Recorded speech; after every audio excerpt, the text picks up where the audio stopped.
레인보우 뉴스 시작하겠습니다. 안녕하세요. 저는 송채경하고요. 제 옆에는 장필수 기자 나오셨습니다. 안녕하세요. 네, 안녕하세요. 네, 오늘도 한번 외쳐보겠습니다.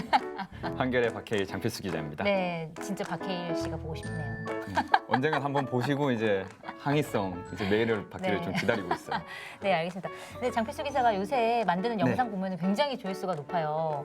이번에도 네. 일본 그 경제 보복에 대해서 한국 기자와 일본 기자가 만나가지고 네. 대화를 나누는 내용으로 영상을 만들었는데 무려 21만의 조회수를 네, 많은 분들이 네, 봐주셨습니다. 기록했습니다. 그래서 또 추가로 뭐 준비하고 있는 영상이 또 있나요? 일단은 사실 이번 영상을 기획하는데 조금 지금 한일 관계가 굉장히 경색돼 있는데도 불구하고 좀 쉽게 결정하기 어려웠을 텐데 출연해주신 도쿄신문 나카무라 기자님께 일단 감사 인사 드리고 싶고요. 네. 그리고 지금 제가 속한 부서에서는 지금 이제 이번 일본의 경제 보고 놓고 좀 많은 이제 컨텐츠 회의가 열리고 있는데 네. 제가 지금 생각하고 있는 건 이제 미쓰비시 그룹하고 아베 총리의 관계입니다. 뭐 보시면 네. 어, 미쓰비시 이번에 좀 논란이 많은 예, 기업이죠. 그렇죠. 전범 기업이고. 예, 네. 전범 기업입니다. 그리고 뭐 아베 총리의 친형이 미쓰비시 그룹의 계열사에 임원까지 했고요. 네. 그리고 실제로 보면은 이제 자민당에 이제 아베 총리가 소속된 자민당의 오랜 후원자로서 미쓰비시 그룹이 활동을 하고 있습니다. 사실 네. 뭐 이런 여러 가지 관계들이 한두 가지가 아닌데 네. 이런 관계에 대해서 조금 한번 짚어주면 좋지 않을까라는 네. 고민만 하고 재밌는 있습니다. 영상일 것 같아요. 우리 오늘 레인보우 뉴스에서 전해드릴 기사도 이 미쓰비시 네. 중공업 관련된 기사거든요. 그래서 관련이 좀 아베 총리와 있을지 한번 굉장히 기대되는 영상이라고 할 수 있겠네요. 네, 그러면 오늘 레인보우에서 말씀을 드릴 기사 소개를 좀 간단하게 해드리겠습니다. 먼저 첫 번째 기사는 방금 얘기 나왔던 미쓰비시 근로정신대 피해자들이 압류 재산을 매각해달라. 한국에 있는 미쓰비시 재산을 압류한 재산을 이제 매각해달라라고 신청한 내용 소개를 해드리고요. 두 번째로는 한국 노인들이 73살까지 계속 일하고 싶다라고 대답을 했다라는 통계청 발표 내용 소개를 해드리고요. 세 번째로는 정세균 전 국회의장이 한겨레를 상대로 낸 손해배상 소송이 있었는데 1심에서 패소했다. 결국 한겨레가 이겼다라는 그렇죠. 내용 소개를 해드리고요. 네 번째로는 이번 일본 참의원 선거에서 류게리병 환자 그리고 성소수자가 당선됐다라는 약간의 훈훈한 소식 좀 전해드리도록 하겠습니다. 먼저 첫 번째 핵심 기사인데요.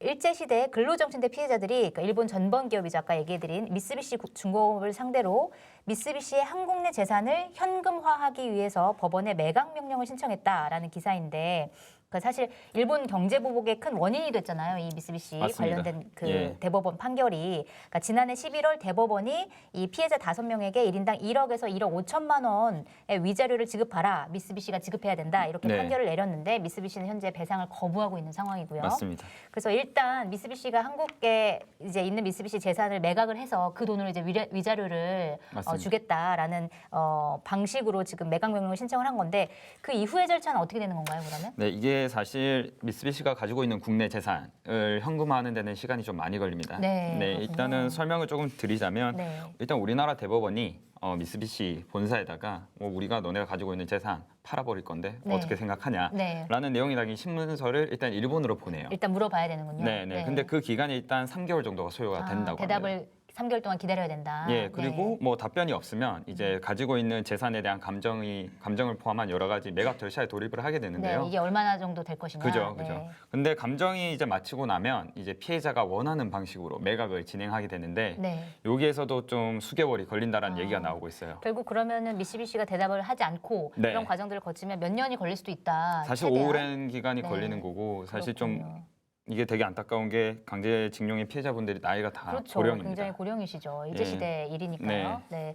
어쨌든 이런 매각 절차, 복잡한 절차 거칠 필요 없이 미쓰비시가 위자료를 지급하면 되거든요. 해결되는 문제이기 맞습니다. 때문에 빨리 이제 태도를 좀 바꿨으면 좋겠다라는 생각을 해보게 되고요.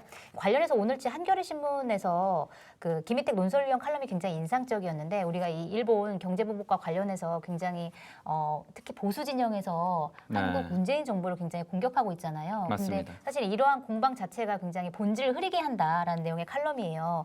결국 일본이 주장하고 있는 게 1965년에 한일 청구권 협정이잖아요. 이걸로 다 끝났다. 왜 자꾸 또 배상을 해달라고 하냐라는 건데 일본 스스로도 그건 국가적인 협정이고 개인적으로는 얼마든지 손해배상 청구를 할 수 있다라고 얘기를 해놨거든요. 그래서 뭐 시나 S사부로 외상 같은 경우에는 개인 청구권을 포기했다는 표현은 적절하지 않다. 한일 청구권 협정에 대해서 이렇게 밝히기도 했고 또 야나이 지외무성 조약국장 같은 경우에는 외교적 보호권을 포기한 것이고 개인 청구권을 소멸시킨 것은 아니다. 이렇게 또 네. 얘기하기도 했거든요. 그렇기 때문에 우리가 잘못한 게 아니다. 일본이 잘못한 것이다라는 그런 하나의 그 근본적인 원인 이런 것들을 좀 많은 사람들이 알아야 되지 않을까라는 생각을 하게 됩니다. 네. 네, 관련 기사 댓글은 좀 어땠나요? 네, 일단 네이버에서 가장 공감을 많이 받은 댓글 위주로 조금 말씀을 드리면요. 네. 정확한 사실과 심층적 분석에 근거한 일본과의 사태를 규정 짓는 완결판이라는 좋은 평가를 네. 해주신 분이 계셨습니다. 괜히 우리가 자화자찬하고 있는 느낌이 아, 그렇지 않습니다. 아, 그렇지 네. 않아요. 네, 어쨌든 저도 이 칼럼 굉장히 인상 깊게 봤습니다. 네. 네. 그리고 또 하나 더 소개해드리면 36년 동안 광복을 위해 노력하던 한민족의 어를 잊지 말자라는 댓글도 있었습니다. 네, 그렇군요. 네, 그럼 두 번째 기사 소개를 좀 해드리도록 하겠습니다. 근데 두 번째 기사 소개하기 전에 장필수 네. 기자, 네. 혹시 몇 살까지 일하고 싶으세요? 저는 사실 놀고 먹는 게 가장 원하는 건데. 아, 그럼 지금 당장부터 놀고 먹고 싶다. 네, 근데 능력이 안 되기 때문에 좀 일을 네. 하면 네. 아마 좀 이제 집도 사고 그러면 이제 대출금 갚아 나가야 되잖아요. 네. 그러면 70살까지는 좀 했으면 좋겠다라는 아, 게 그렇죠. 개인적인 바람입니다. 저도 주택담보대출을 갚기 위해서는 한 75살까지는 일을 해야 된다. 은행을 위해서. 예. 네, 우울한 현실에 직면해 있는데 이것과 비슷하게 통계청에서도 비슷한 내용의 발표를 했어요. 네.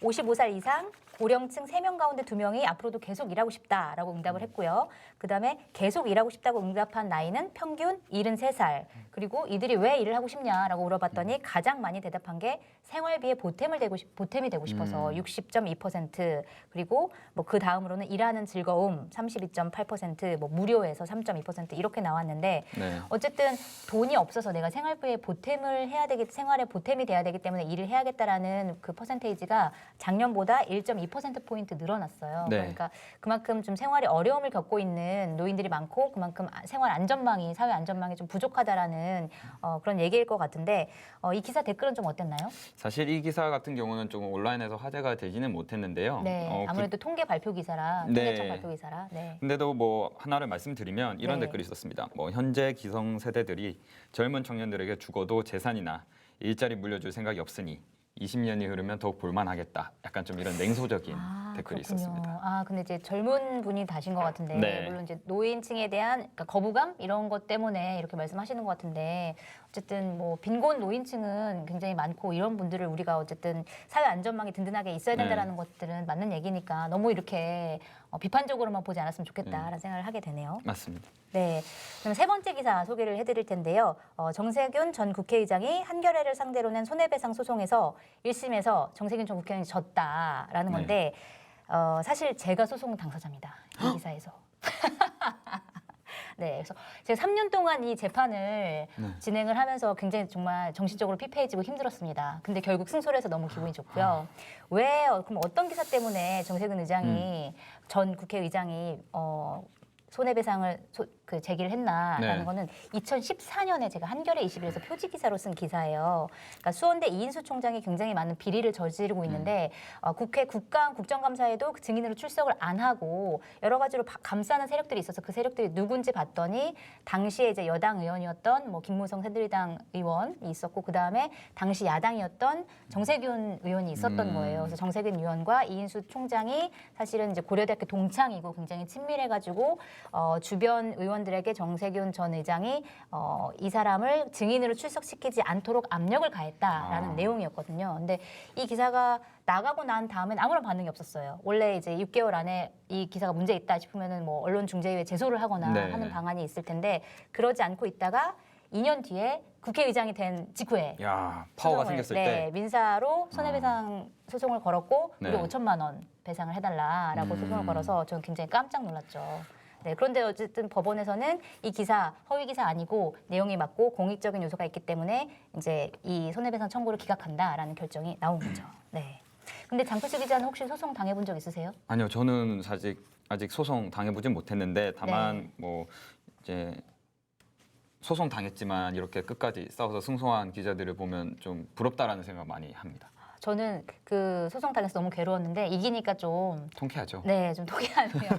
사실은 기사가 실제로 잘못됐다라고 하면 아, 그죠. 뭐 어쨌든 네. 정정 보도를 하고 사과를 하고 해야 되는 게 맞는데 그 기사가 적법한 절차를 거쳐서 굉장히 치밀하게 취재가 됐다라고 하면 네.